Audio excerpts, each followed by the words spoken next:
പെട്ടെന്ന് തയ്യാറാക്കിയെടുക്കാൻ പറ്റുന്ന നല്ലൊരു 4 മണി പലഹാരം. ഹായ് ഫ്രണ്ട്സ്, എല്ലാവർക്കും സ്പെഷ്യൽ ആൻഡ് ഫാസ്റ്റ് കിച്ചണിലേക്ക് സ്വാഗതം. പലഹാരം തയ്യാറാക്കാൻ വേണ്ടി ഒരു ബൗളിലേക്ക് 1/2 കപ്പ് ഉഴുന്നുപരിപ്പ്, ഇനി ഇതിലേക്ക് 1 ടീസ്പൂൺ പച്ചരി, ഇനി ഇത് നല്ലപോലെ കഴുകി 1-2 മണിക്കൂർ ഇത് കുതിർത്ത് വെക്കണം. ഇതൊരു 2 മണിക്കൂർ കുതിർത്ത് വെച്ചിട്ടുണ്ട്. ഇനി ഇത് വെള്ളത്തിലൂറ്റി മിക്സി ജാറിലേക്ക് ഇട്ട് കൊടുക്കണം. ചെറിയ ജാർ എടുത്താൽ മതി. ചെറിയ ജാറിലേക്ക് ഇട്ട് കൊടുത്ത് വെള്ളമില്ലാതെ ഇതുപോലെ ഇട്ട് കൊടുക്കണം.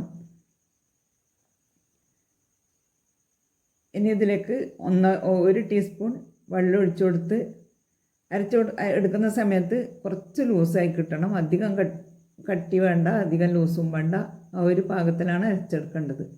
ഇനി ഇതിലേക്ക് ആവശ്യത്തിന് ഉപ്പും 1/4 ടീസ്പൂൺ മഞ്ഞൾപ്പൊടിയും ചേർത്ത് ഈ ഒരു പാകത്തിൽ അരച്ചെടുത്തിട്ടുണ്ട്.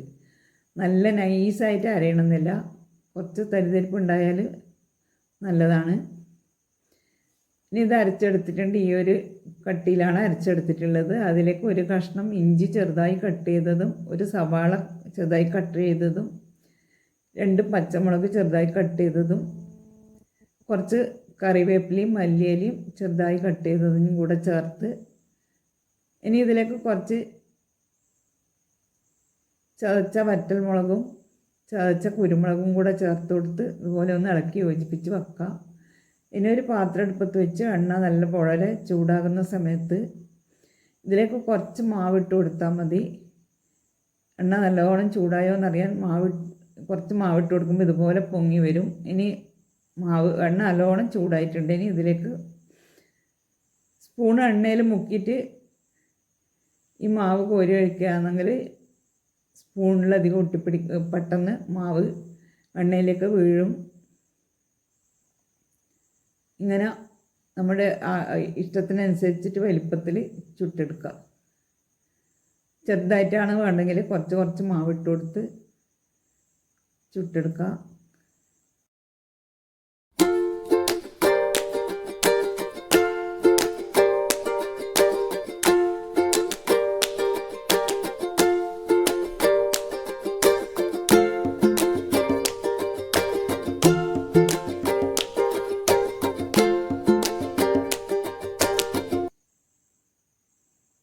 ഇങ്ങനെ എല്ലാ മാവും കോരി ഒഴിച്ച് ചുട്ടെടുക്കുക. നമുക്ക് ആവശ്യത്തിന് ചുട്ടെടുത്താൽ മതി. ബാക്കി മാവ് ഫ്രിഡ്ജിൽ വെച്ചാൽ നമ്മുടെ ആവശ്യത്തിന് ചായ വെക്കുന്ന സമയത്ത് ഇതുപോലെ ഉണ്ടാക്കിയെടുക്കാൻ പറ്റും. പെട്ടെന്ന് നല്ല രുചിയുള്ള പലഹാരം റെഡിയാക്കി വെക്കുക.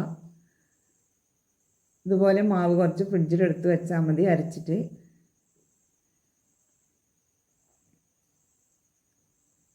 മാവ് കോരി ഒഴിക്കുമ്പോഴേക്കന്നെ ഇതാ കണ്ടില്ല, നല്ലപോലെ പൊങ്ങി വന്നിട്ടുണ്ട്.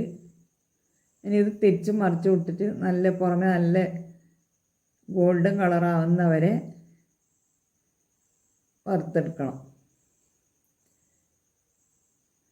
വളരെ പെട്ടെന്ന് തയ്യാറാക്കി എടുക്കാൻ പറ്റുന്ന നല്ലൊരു പലഹാരമാണ്. എല്ലാവരും ഉണ്ടാക്കി നോക്കുക. വീഡിയോ ഇഷ്ടമായാൽ ലൈക്ക് ചെയ്യണേ. നിങ്ങളുടെ അഭിപ്രായം കമൻറ്റ് ബോക്സിലൂടെ അറിയിക്കണേ. ഇതുവരെ സബ്സ്ക്രൈബ് ചെയ്യാത്തവരാണെങ്കിൽ പ്ലീസ് ഒന്ന് സബ്സ്ക്രൈബ് ചെയ്ത് സപ്പോർട്ടും ചെയ്യണേ.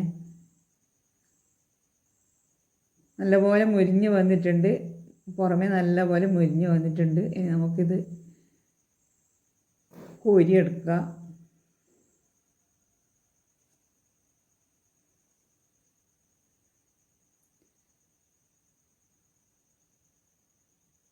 കണ്ടില്ലേ, പുറമെ നല്ലൊരു കളർ വന്നിട്ടുണ്ട്.